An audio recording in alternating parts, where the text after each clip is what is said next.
अस्सलाम वालेकुम दोस्तों, मेरा नाम है अली उमर सर, हमेशा की तरह मौजूद है दाऊद और आप देख रहे हैं इस वक्त क्रिकेट लवर अली शो को। किसको देखना तो है दोस्तों आप लोग से बात करने जा रहे हैं। बात करेंगे जी आज आपके साथ फाइनली जो दो नई टीम्स हैं पीएसएल की, वो दोनों जो है वो बिक चुकी हैं और पाकिस्तान के पास दो नए जो है वो आप कह लें कि ऑनर्स भी आ चुके हैं। दो नई टीम्स भी जो है वो आ चुकी हैं। एक तो आपको पता है कि सियालकोट है, एक है हैदराबाद। क्या सियालकोट स्टैलियन बनेगी, क्या स्टोरी है, इसके ऊपर बात करेंगे जी। पाकिस्तान और श्रीलंका के हवाले से सेकंड T20 खेला जाना है कल। वेदर अपनी क्या नवीद सुना रहा है, क्या पूरा हो पाएगा। फिर इसके बाद जो अपडेट आ रही है जी वो आ रही है ICC player of the month के हवाले से। कुछ नाम सामने आ गए हैं, वो आपको बताएंगे। बाबर आजम दोबारा से फ्लॉप हो गए हैं। बाबर आजम को मना कर रहे हैं लगातार कि भाई ऑस्ट्रेलिया से जान छुड़ाएं, श्रीलंका है, लेकिन वो वहां पर खेलने को जो है वो आप कह रहे हैं फोकियत दे रहे हैं, लेकिन फेलियर खत्म ही नहीं हो रहा। इस पर बात करेंगे न्यूजीलैंड के हवाले से कि उन्होंने अपने वर्ल्ड कप का स्क्वाड अनाउंस कर दिया। फिर उस्मान ख्वाजा, उनका जो आज फेयरवेल हो गया भाई, उनको जो टाटा बाय बाय कह दिया। एशेज भी खत्म हो गई है, बोर 3 एशेज, इस पर भी बात करेंगे। और श्रीलंका ने एक बैटिंग कोच अपॉइंट कर लिया है, कौन है वो भी आपको बताएंगे। तो अगर आप हमारे चैनल पर पहली बार आए, चैनल को अभी सब्सक्राइब करिए, साथ के पहले बात का आगाज करते हैं नंबर 1 खबर के साथ जो हमारे पास आ रही है। तो जो नंबर 1 खबर आ रही है वो यही आ रही है कि पीएसएल के हवाले से दो नई जो टीम्स थी उनकी बिड आज फाइनली जो इस्लामाबाद का कन्वेंशन सेंटर है वहां पर कंप्लीट हो गई। दोनों टीमें जो है बिक गई। एक बिकी भाई 1.75 करोड़ रुपए में, यानी कि 1 अरब और 75 करोड़ रुपए में एक टीम बिकी। फिर अगर सेकंड के टीम की बात कर ले तो वो बिकी 1 अरब और 85 करोड़ रुपए में। सेकंड टीम जो है दाऊद साहब बिक गई है। तो ये कितनी बड़ी बिड्स थी भाई, क्या क्या हुआ आज। तो बड़ा बिडे लगातार चलती गई। कभी एक कहता था ये लो भाई मैं आ गया, ओजी ग्रुप कहता था नहीं मैं नहीं छोड़ूंगा मैं आ गया। ओजी ग्रुप भाई द वही था वो जिसमें कामिल खान मौजूद थे, जो ऑलरेडी जो आपको पता है कि वो भी थे। फिर टेनिस में होते हैं वो भी जो वहां पर मौजूद, हमजा मजीद वो भी मौजूद थे।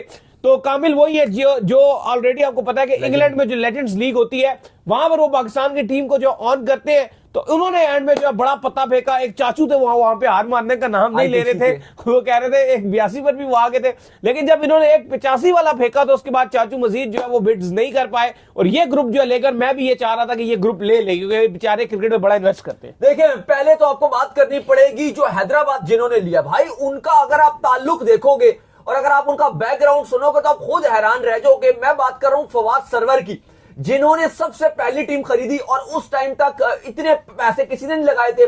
सबको लगा था इतने पैसे नहीं कोई देगा। 175 करोड़ यार, 1.25 अरब रुपए में जो फवाद सरवर साहब हैं उन्होंने जब ये ले लिया। और आपको अगर ये नहीं पता, अमेरिका में इनके प्रॉपर स्टेडियम ओन करते हैं ये।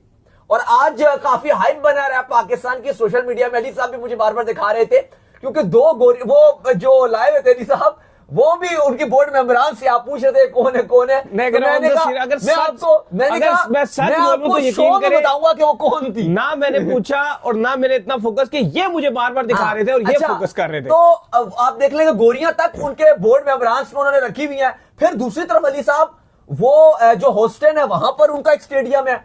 NFL अगर आपको नहीं पता तो सब लोग आईपीएल की बात की जाती है ना, तो सबसे महंगा जो टूर्नामेंट और हाईएस्ट अगर आप देख लो जो मीडिया राइट्स बिकते हैं वो NFL के बिकते हैं। और इसके प्लेयर भी बहुत अमीर होते हैं भाई, उसमें भी इनके शेयर्स हैं। ये बहुत बड़ा बिजनेसमैन है। लेकिन हैदराबादियों के लिए एक बड़े ही आपको के खुशखबरी है, क्योंकि ये हैदराबाद नहीं गए, बहुत ही अरसा गुजर के हैदराबाद आए ही नहीं। और अब लेकिन इनका जो ताल्लुक था वो हैदराबाद के साथ था, क्योंकि हैदराबाद की वैल्यूएशन उतनी नहीं थी। सियालकोट की मुझे लगता है वैल्यूएशन सबसे ज्यादा थी। आप सियालकोट लिख पिक कर सकते थे। मुझे भी लगता था मार्केटिंग पॉइंट ऑफ व्यू से अगर कोई पिक करेगा तो पहले वो सियालकोट को प्रेफरेंस देगा, क्योंकि ये जितने सिटीज बताए गए थे उनमें नंबर 1 सियालकोट था। लेकिन उन्होंने कहा कि मैं अपना जो मेरा होम टाउन है मैं वो पिक करूंगा। 175 करोड़ में उन्होंने हैदराबाद को पिक किया। और इसके अलावा जो गुड न्यूज है हैदराबादियों के लिए वो, और इवन सियालकोट्स के लिए भी, कि अब चूंकि ये दो नई टीम्स आ गई हैं, मुझे खुशी इस बात की है कि चलो सारी पंजाब की टीमें नहीं आ गई, एक एटलीस्ट सिंध की और टीम आ गई है। पंजाब के पास ऑलरेडी मुल्तान भी है, तो ये इस्लामाबाद भी आप कह लो समहाउ वो भी पंजाब के अंदर ही आता है। ठीक है, इस्लामाबाद को आप कैपिटल में लाते हो। लेकिन अली साहब इंपॉर्टेंट चीज ये थी कि सियालकोट और हैदराबाद में अगले साल अब नए स्टेडियम बनेंगे और ये टीमें भी पीएसएल होस्ट करेंगी। जो मुझे सबसे ज्यादा खुशी हुई है ना वो सियालकोट की हुई है, क्योंकि सियालकोट की एक तारीख रही है स्पोर्ट्स से जुड़ी हुई। सारा स्पोर्ट्स का जो सामान है वो हमेशा से वहां पर तैयार होता है। और शुरू से जो हमारी एक फेवरेट फ्रेंचाइज रही है, जिसने हमें मतलब जब ये इतनी लीगो शिगो का रवाज नहीं था, तब से उसने हमारे ब्लड में ये लीग्स डाली। और उस तरह से सियालकोट स्टैलियन के लिए जो हमारा दिल धड़कता था, जैसे उसमें जो इमरान नजीर उस फ्रेंचाइज के लिए खेला करते थे, शोएब मलिक कप्तान शेख मलिक थे, बड़ी फेवरेट मेरी फ्रेंचाइज हुआ करती थी। काफी टूर्नामेंट जो उसने जीते और बड़ी उसको एक फोकियत हासिल थी, पूरे मुल्क में बड़ी अहम फ्रेंचाइज थी वो। T20 की हिस्ट्री में पाकिस्तान में नहीं, दुनिया में T20 में मोस्ट सक्सेसफुल अगर आपको टीम देखते वो हो, सियालकोट स्टैलियन है। बहुत बहुत मजेदार फ्रेंचाइज थी ओवरऑल वर्ल्ड में। सियालकोट को जिसने लिया है, ये एक बहुत बड़ी जो है उन्होंने जो है जीत हासिल की है। मार्केटिंग अगर आप देखो तो बिल्कुल आप कहते हो ना कि मौके पे चौका मारना है, तो ओजी ग्रुप है जिसमें हमजा मजीद है, शायद हैदराबाद कामिल खान है, उनको मुबारकबाद जरूर है, लेकिन शायद वो उस तरह से ना उठ पाए। लेकिन सियालकोट जिस तरह एक जलमी उड़ गई ना, जलमी जिस तरह एक लाहौर कलंदर उड़ गया नाम, सियालकोट एकदम ऊपर नाम उठता हुआ आपको दिखेगा, क्योंकि स्पोर्ट्स का बैकग्राउंड होना बहुत जरूरी है। बहुत तगड़ा मैं वही बैकग्राउंड है। बता रहा हूँ कि मुझे लगता था कि जो पहला जीतेगा वो डायरेक्ट सियालकोट ही लेगा, लेकिन मैंने आपको फिर बताया कि फवाद सरवर साहब जो है उन्होंने कहा कि मेरा क्योंकि होम टाउन हैदराबाद है, तो उन्होंने कहा कि मैं अपने होम टाउन को प्रेफरेंस दूंगा। अच्छा, इस सारी चीजों के अंदर जो मुल्तान सुल्तान के ऑनर है, वो बिड जब होने ही लगी थी, उससे कुछ देर पहले जो है वो इस सब चीजों से जो है बैक ऑफ हो गए थे।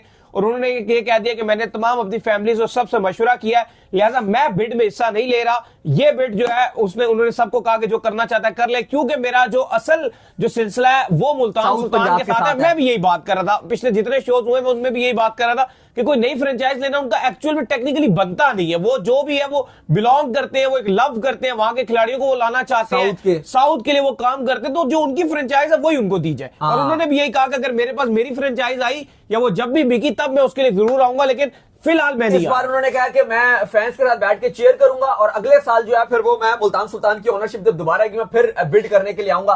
लेकिन अब ऐसा लग रहा है कि मुल्तान सुल्तान की ओनरशिप और ही आगे जाएगी। लेकिन अब ना अब आपको बताते हैं कि अब पीएसएल की 8 की 8 टीम्स आ गई हैं।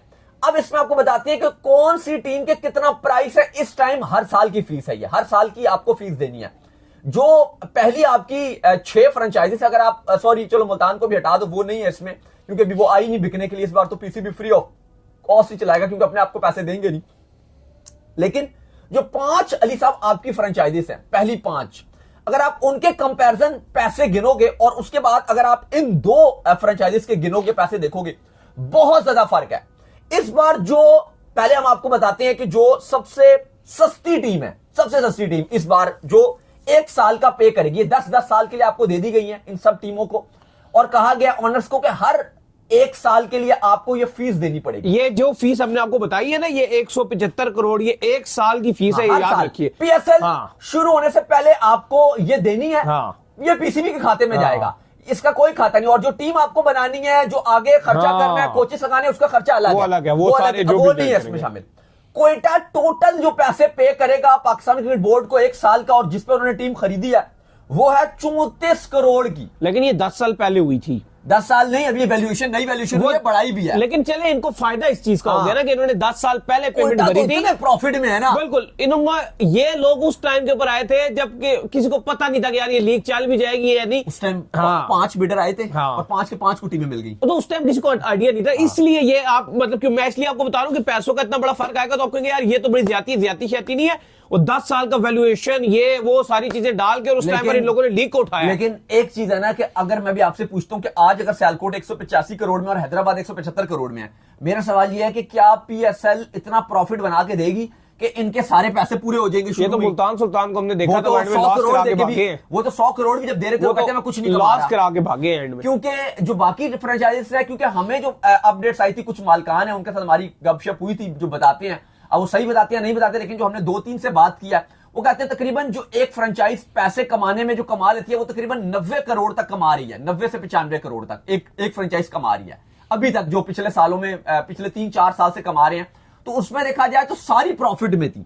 लेकिन इस पे जो मुल्तान सुल्तान है वो क्योंकि उसका खर्चा ही 100 करोड़ से ऊपर जा रहा था, वो प्रॉफिट में नहीं थी। लेकिन बकिया अगर आप देखोगे जो फ्रेंचाइजीज हैं वो सारी ऑलमोस्ट प्रॉफिट कमा रही है। स्पेशली अगर आप कोयटा को देखो, 34 करोड़ अगर वो खर्चा कर रही है, हर साल पीसीबी को दे रही है। चलो टीम बनाने का अलग खर्चा आ जाता है, लेकिन उसके बाद अगर वो प्रॉफिट में, ये पुराने जितने थे ना 90 करोड़ से अगर आपको भाई ये बहुत बड़ा प्रॉफिट है। आगे इस्लामाबाद यूनाइटेड जो इस्लामाबाद है वो पे करेगा हर साल नई वैल्यूएशन के तहत। इस साल जो पे करेगा पीएसएल से पहले पिछले तो और भी कम पे करते थे, लेकिन इस बार नई वैल्यूएशन के तहत उनको जो पे करने हैं वो करने हैं 48 करोड़, 48 करोड़ की। कुछ भी नहीं है ये, नहीं ये उनकी फीस है जो इस्लामाबाद की है। पेशावर ज़ल्मी, इनकी जो फीस है नई वैल्यूएशन के तहत अली साहब वो है 49 करोड़। पेशावर ज़ल्मी की नई फीस है 49 करोड़ जो उनको हर साल पे करनी है। कराची किंग्स लगा के विंग्स, इनकी जो फीस है ARY ग्रुप इनको ऑन करता है, इनको जो हर साल फी पे करनी है वो करनी है 64 करोड़, 64 करोड़ रुपीस हर साल इनको पे करनी है। लाहौर अब मोस्ट एक्सपेंसिव फ्रेंचाइज जो पुरानी फ्रेंचाइजीज थी उनमें से बन गई है।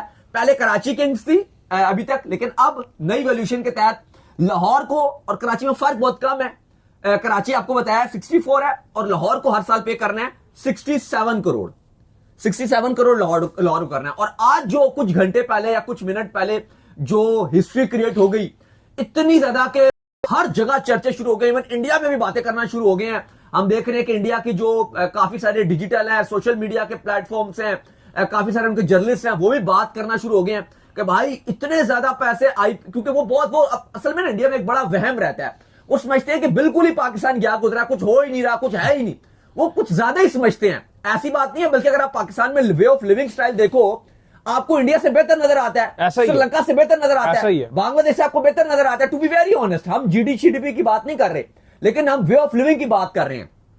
अब अगर आप हैदराबाद की बात करते हो अली साहब, 175 करोड़ हर साल का देना है, जहां पर मोस्ट एक्सपेंसिव फ्रेंचाइज आपकी लाहौर 67 करोड़ पे करेगी इस साल जब आपका PSL होगा, कितने 67 करोड़ देगी लाहौर, और वहीं पे आपको हैदराबाद कितनी देगी 175 करोड़। और सियालकोट कितना देगा, सियालकोट जो ओजी ग्रुप ने लिया है वो आपको पे करेगा 185 करोड़। इसमें सबसे ज्यादा जो भंगड़े डालने वाला है, जो वारे न्यारे होने वाले हैं, जो यूं करके डांस करेगा अली साहब, वो कौन करेगा, वो पीसीबी करेगा। हाँ ना, वो पीसीबी क्योंकि ये डांस पीसीबी का ये मानना है खुले पैसे आ गए अब। नहीं, आप मुझे ये देख बताओ, अगर आप 185 करोड़ और ये 175 करोड़ को प्लस करो, तकरीबन ये आपका 4.5 ये आपका 350 करोड़ से ऊपर कुछ करीब बनेगा।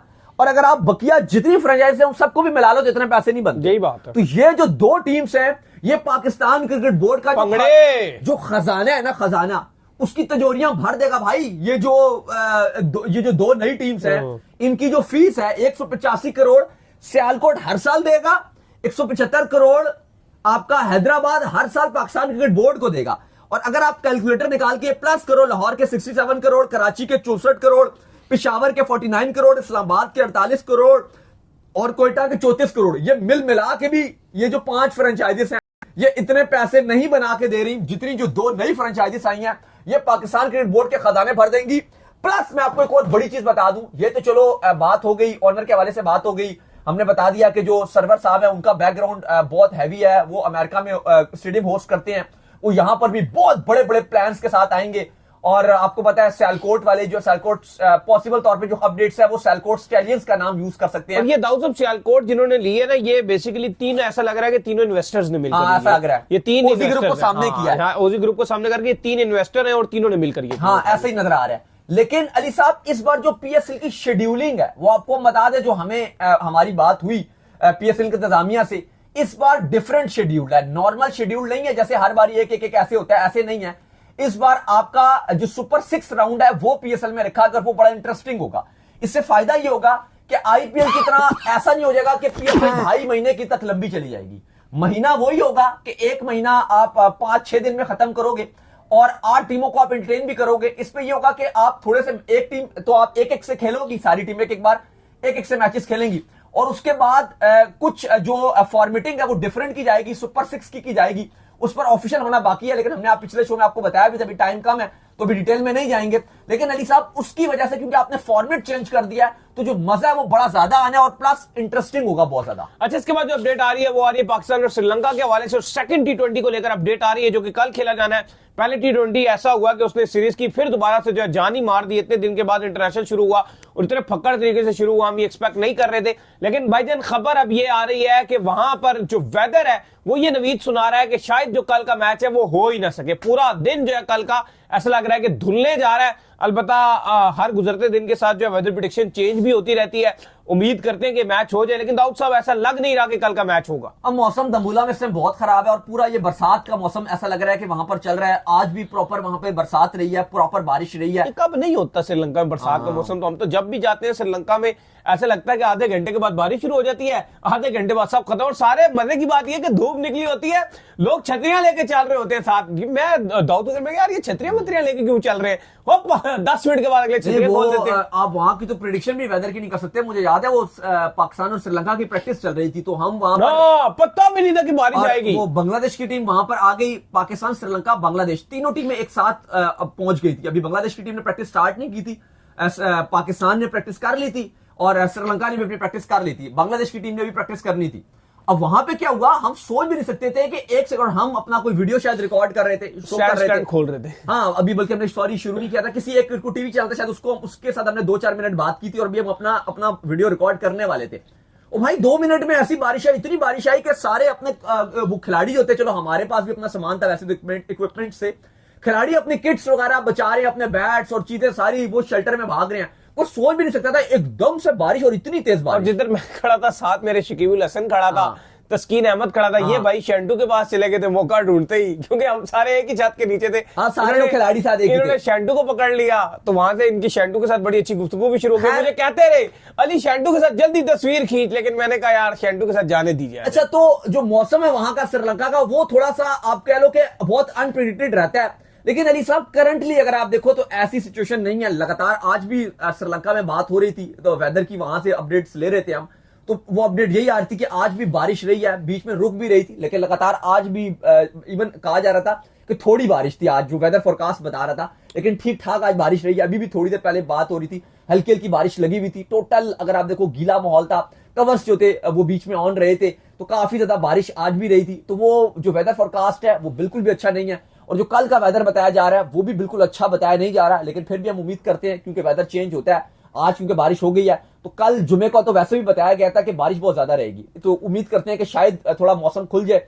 क्योंकि जो पहले वेदर फोरकास्ट आ रहा था वो ये था कि शाम को 6 बजे तक बारिश है, 6 के बाद 8-9 बजे तक बारिश नहीं है, फिर 9 के बाद फिर बारिश आएगी लोकल टाइम के मुताबिक। तो अभी तो बता रहे हैं कि उस टाइम भी बारिश आ रही है, तो आई होप के, लेकिन 40% है, तो उम्मीद करते हैं कि शायद ये बादल रुक जाए, हवा शवा चले, थोड़ा थोड़ा बहुत उधर हो जाए। बाकी अली साहब, पाकिस्तान को प्लेइंग 11 में क्या तब्दीली करनी चाहिए, क्योंकि मुझे ऐसा लग रहा है कि आपके लिए जो एक सीरियस कंसर्न है ना, मैं पाकिस्तान की बैटिंग से बिल्कुल भी एग्री नहीं कर रहा। स्पेशली अगर आप अपना वर्ल्ड कप के हिसाब से अगर आप देख रहे हो, फखर जमान को अगर आप नंबर 5 पे खिला रहे हो, बिल्कुल फखर जमान मुझे यूजलेस नजर आते हैं। मैच होगा उस्मान खान, नहीं आप जरा बात टीम तो देखिए ना, अगर आप उस्मान खान को जो नंबर 6 पे खिला रहे हो, नहीं अभी आपने सारा चीजें 5 पे खिला रहे हो, बाबर आजम आएंगे, फिर आपने इधर उधर चीजें फिर घुमा दी। फखर जमान चलो सॉरी 4 पे खेल रहे थे कल, 5 पे आपको उस्मान खान खेल रहे थे, वो तो नजर आ रहा है उस्मान खान। क्यों वो, मतलब मुझे तो समझ नहीं है कि कल आगा बैटिंग करने के लिए ऊपर क्यों जल्दी आ गए थे। मुझे तो आपका बैटिंग ऑर्डर ऐसे ही लगता है कि जितने आपके खिलाड़ी हैं ना, लाइन से पहले 4-5 सारे पसंद करते हैं कि हम पावर प्ले में जाके बस जाओ ऊपर जाओ। इवन फरहान की भी अगर आप बात करते हो, कल वो बहुत अच्छा खेला, लेकिन फरहान का भी क्या है, उसको पावर प्ले दो, उसका स्ट्राइक रेट 220 प्लस का होता है। जैसी पावर प्ले खत्म होती है उसका स्ट्राइक रेट 100 का। पावर प्ले में भी क्या कर रहा होता है, नहीं आप गलत कह रहे हैं, स्ट्राइक रेट का ऊपर वो पावर प्ले में भी 2 छक्के मारता है, बाकी रोक लेता है, रोक खेल रहा है, रोक लेता है, इतनी ज्यादा रोकता है। कल भी 3 ओवर में 40 था पावर प्ले में।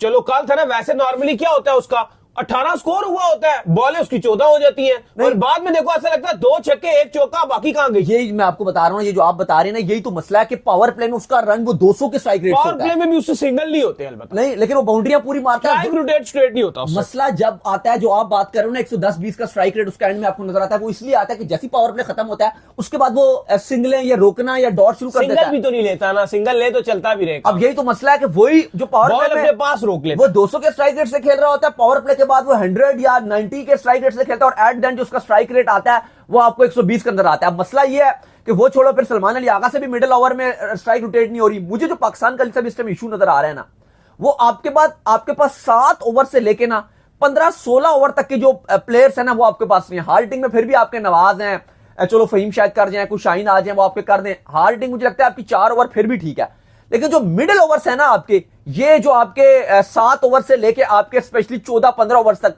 इनमें खेलने के लिए आपके पास ऐसे प्लेयर चाहिए जो ना सिर्फ खेल सकें बल्कि स्ट्राइक रेट भी 8-9 का मेंटेन कर सकें। वो आपके पास प्लेयर नजर नहीं आ रहे। और ये श्रीलंका से जीत जाना, ये मुझे नहीं लगता कि कोई बहुत बड़ी अचीवमेंट रहेगी आपके लिए। मसले वर्ल्ड कप में बनेंगे जब आप बड़ी टीमों से आएगा ना, पता चल जाएगा। वो आप इधर फ्लैट विकेटों में पिंडी, यहाँ लाहौर में खेलोगे, पावे फ्लैट विकेटों में खेलोगे, उनके पास भी गॉडजिले हैं, वो मार मार आपका बुरका से आप बैटिंग कैसे करोगे वहां पे? चले खैर, इसके बाद जो अपडेट आ रही है वो आ रही है ICC player of the month के हवाले से। तो 3 नाम जो है सामने आ चुके हैं। एक है जी मिचेल स्टार्क, एक है डेफी, और तीसरे कौन है जी? देखें, आईसीसी ने अपनी नॉमिनेशन अनाउंस कर दिया जो हर मंथ की होती हैं। मिचेल स्टार्क ने एशेज में बहुत कमाल किया था, उनको डाल दिया है। न्यूजीलैंड और वेस्टइंडीज की टेस्ट सीरीज रही है, तो 2 खिलाड़ी यहां से पिक किए गए हैं, एक डफी हैं और एक जस्टिन ग्रीव्स हैं। बाकी तो उस तरह से क्रिकेट भी नहीं हो सकी। वेस्टइंडीज के जस्टिन ग्रीव्स को रखा गया, ना पाकिस्तान एक्शन में था पूरा महीना, ना ऑलमोस्ट इंडिया कुछ खास खेला है, तो ये खिलाड़ी तो कुछ खास वो आपको नजर भी नहीं आए। तो ये प्लेयर्स को आईसीसी ने डाला है जो मेंस के थे।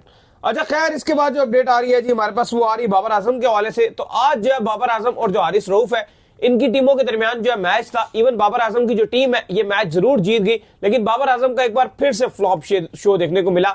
ऐसा लग रहा है कि बाबर आजम को ऑस्ट्रेलिया में सक्सेस उस तरह से मिल ही नहीं रही है। डॉक्टर साहब देखिए, बिल्कुल बाबर आजम, हम तो बार बार कह रहे हैं कि जिस तरह के मैचेस हो रहे हैं, लो स्कोरिंग मैचेस हो रहे हैं, काश बाबर आजम दम्बूला में होते, श्रीलंका में होते, रन्स बनाते, कॉन्फिडेंस लेते, पाकिस्तान के भी काम आते, बाबर आजम के खुद के भी काम आते, उनके फैंस भी खुश हो जाते। और एट द एंड ये बिग बैश में खेलना वो कभी भी मजा नहीं कराता एज कंपैरिजन पाकिस्तान के लिए खेलना। हाँ, अगर पाकिस्तान नहीं खेल रहा फिर आप बिग बैश खेल रहे हो तो मजा भी आएगा। चलो वेले थे अभी आप कुछ टाइम पहले, बेहतर यही था कि 1 हफ्ते की छुट्टी लेकर आते। जैसे शदाब की बात हो रही है, पाकिस्तान के खिलाड़ी बीपीएल में खेल रहे थे, यहां पर आ गए हैं, जैसे ही कहानी एंड होगी डायरेक्ट पहुंच जाएंगे खेलने के लिए। लेकिन अली साहब, बाबर आजम आज 14 रन बनाकर आउट हो गए। 17 गेंदों पे 1 चौका सिर्फ उन्होंने मारा। मेलबर्न स्टार्स ने खैर कुछ भी नहीं किया था, 128 रन पर ऑल आउट हो गई थी 19.5 ओवर्स में। बहुत ही आसान टारगेट था सिडनी सिक्सर्स के लिए, और उन्होंने बहुत ही आसान कंफर्टेबल के साथ 17 ओवर्स में 129 बनाया, टारगेट चेस किया। बाबर आजम ने 14 रन बनाए, लेकिन हारिस रऊफ ने भी ठीक ही बॉलिंग की, अलबत्ता अपनी टीम के लिए कुछ खास ना कर सके। 3 ओवर्स डाले, हारिस रऊफ ने 22 रन दिया, एक खिलाड़ी आउट किया, लेकिन उसके बावजूद बाबर आजम की जो टीम थी सिडनी सिक्सर्स, वो आसानी जीत गई। अच्छा, इसके बाद जो अपडेट आ रही है वो आ रही है न्यूजीलैंड के हवाले से। तो न्यूजीलैंड ने अपना जो वर्ल्ड कप का स्क्वाड है वो भी अनाउंस कर दिया। और आपको ये चीज नहीं भूलनी चाहिए कि न्यूजीलैंड चीजें जैसे भी खेले, लेकिन आईसीसी का इवेंट हो और न्यूजीलैंड दिल और जान से ना खेले, ये पॉसिबल नहीं होता। पूरा दिल जान गुर्दा जो है ये लगा देते हैं, और अक्सर ये हमें जो है सेमीफाइनल या फाइनलिस्ट जो होते हुए दिखते हैं। तो अब क्या हिसाब किताब है जी? देखिए, न्यूजीलैंड ने अपना कल वर्ल्ड कप का स्क्वाड अनाउंस किया था, और यकीन मानिए जब मैंने इनका वर्ल्ड कप का स्क्वाड देखा है तो कानों से धुएं निकले। मैं अगर जितनी भी जब स्क्वाड्स आती है ना, सबसे पहले मैं आपको बताऊं तो जैसे ही मैं कुछ स्क्वाड देखता हूं किसी भी टीम का आता है, तो मैं सबसे पहले ना उसकी प्लेइंग 11 बनाता हूं, खुद से दिमाग में बैठ के बनाता हूं कि अच्छा ये ओपनर होगा, ये नंबर 3 पे होगा, ये 4 पे होगा, ये 5 पे होगा, ऐसे मैं बनाने लग जाता हूं। अब न्यूजीलैंड का जब कल स्क्वाड है और मैंने जब इसकी प्लेइंग 11 बनाना शुरू की ना अली साहब, तो यकीन कीजिए कि मैं बना ही नहीं पा रहा था। मैं कहूं कि मैं तगड़े इतने वो, बिल्कुल, मैं अगर प्लेइंग 11 किसको निकालूं किसको डालूं, बिल्कुल मैं उसकी अगर प्लेइंग 11 डालूं तो मैं कहूं मैं इसको कैसे बाहर कर दूं। मैंने कहा नहीं, फिर मैंने अपने माइंड में सोचा नहीं इसको बाहर करता हूं, इसको रखता हूं। मैंने कहा भाई इसको मैं कैसे बाहर कर दूं, आप सुन लिए जरा, फिर आप खुद भी बनाइएगा इनकी टीम, लेकिन आप जिसको भी बाहर करेंगे ना आपका दिल सेटिस्फाइड नहीं होगा। भाई अली साहब, इस टीम में फिन एलन इस टीम में है, टिम शैफर्ड पॉसिबल तौर पे शायद इनका ओपनिंग बल्लेबाज होगा, इनके साथ ओपनर होगा, और विकेट कीपर भी 2 ही अगर आप देख लो तो कॉनवे भी विकेट कीपिंग कर लेगा। कॉनवे मुझे लगता है 11 में जगह बन पाएगी, थोड़ा सा स्लो भी खेलते हैं, लेकिन ठीक है, अच्छे खिलाड़ी हैं। वेस्ट इंडीज के अगेंस्ट तो इन्होंने 100 भी मारे हैं रेड बॉल में, लेकिन शैफर्ड विकेट कीपर है, पहली चॉइस वही होंगी। अब आप ऑलराउंडर्स भी सुनिए, क्या बेहतरीन टीम है। मिचेल सैटनर इस टीम की कप्तानी करेंगे, माइकल ब्रेसवेल है, मार्क चैपमैन है, डेरिल मिचेल है, जिमी नीशम है, ये वापसी कर रहे हैं, ग्लेन फिलिप्स है, यार क्या स्क्वाड है। रचिन रविंद्र है, बेहतरीन टीम इनकी बनी हुई है, बैटिंग भी कर लेंगे, बॉलिंग भी कर लेंगे। बॉलिंग में अगर आप नाम सुनिए, जैकब डफी जो नंबर 1 बॉलर है इस टाइम, पाकिस्तान के अगेंस्ट आउटस्टैंडिंग बॉलिंग की थी T20 में भी। लॉकी फर्गसन वापसी कर रहे हैं भाई, मैट हेनरे, एडम मिलने, इश सोदी और काइल जेमिसन इनके ट्रैवलिंग रिजर्व में। भाई अंत की जो टीम है ना, उन्होंने नेक्स्ट लेवल टीम स्क्वाड बनाई है। एक भी प्लेयर इस टीम में ऐसा नहीं होगा जिसको आप कहो कि यार ये शायद 11 के लिए एलिजिबल नहीं होगा, एक भी।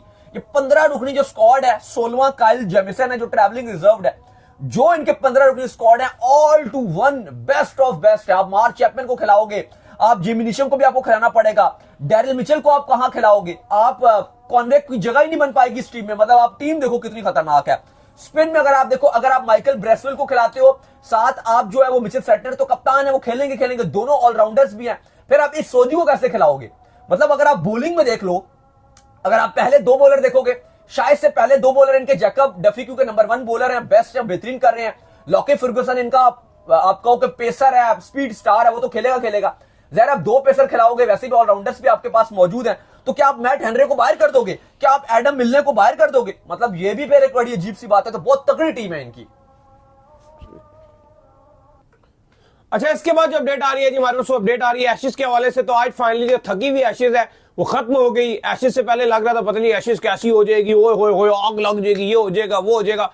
क्राउड तो बड़ी तादाद में आता रहा, लेकिन इंग्लैंड की जो डिसअपॉइंटमेंट है वो खत्म ना हो सकी। आज आखिरी टेस्ट मैच में भी ऑस्ट्रेलिया ने फाइनली इंग्लैंड को हराकर 4-1 से सीरीज जो है वो अपने नाम कर ली। उस्मान ख्वाजा को अलबत्ता जो आज फेयरवेल दे दिया गया और उनको टाटा बाय बाय कर दिया गया। देखिए बिल्कुल, ऑस्ट्रेलिया ने एशेज 4-1 से अपने नाम कर ली। मैच में तो कुछ खास बात करने के लिए आज था नहीं। ऑस्ट्रेलिया ने एट द एंड बआसानी इस मैच को अपने नाम कर लिया और सीरीज भी। लेकिन उस्मान ख्वाजा के लिए पूरा सिडनी ने फेयरवेल दिया, उसमें बात करने के लिए बहुत कुछ रहेगा। उस्मान ख्वाजा को जिस तरह से आज स्टीवन स्मिथ ने भी आगे किया, जब वो लास्ट टाइम पर फील्ड पे आए, उन्होंने कहा कि आप आगे जाइए।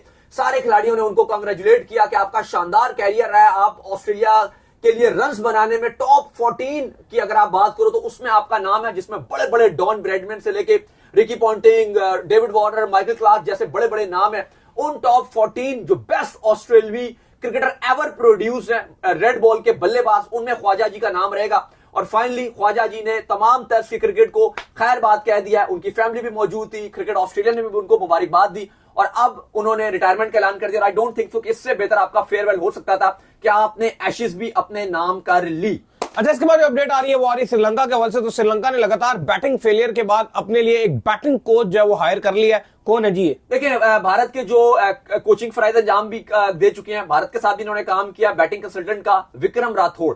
इनको अब श्रीलंका ने अपना वर्ल्ड कप के लिए बैटिंग कोच लगा दिया। श्रीलंका ऑलरेडी लसित मलिंगा को भी कंसल्टेंट लगा चुका है, लेकिन बात वही है कि परफॉर्मेंस फिर भी उनकी जीरो ही नजर आ रही है। तो चले, उम्मीद करते हैं आज का हमारा शो आपको पसंद आया। वीडियो को लाइक कीजिए, हमारे चैनल को सब्सक्राइब कीजिए, साथ लेके बेल आइकन को बजाइए। एक और काम कर लीजिए और वो ये कर लीजिए कि आप जो इंस्टाग्राम के ऊपर जाओ वो जाइए और जाकर इंस्टाग्राम पे मुझे फॉलो कर लीजिए, वहां पे मैं मौजूद हूं, दाऊद क्रिकेट के नेम से। अगर आपको कोई सवाल हो तो भेजिएगा, इनको भी फॉलो मुझे फॉलो कीजिए। मैं क्रिकेट लवर ऑफिशियल के नाम से लिंक डिस्क्रिप्शन में मौजूद है। आप सुनते हैं नेक्स्ट वीडियो में, ख्याल रखिएगा।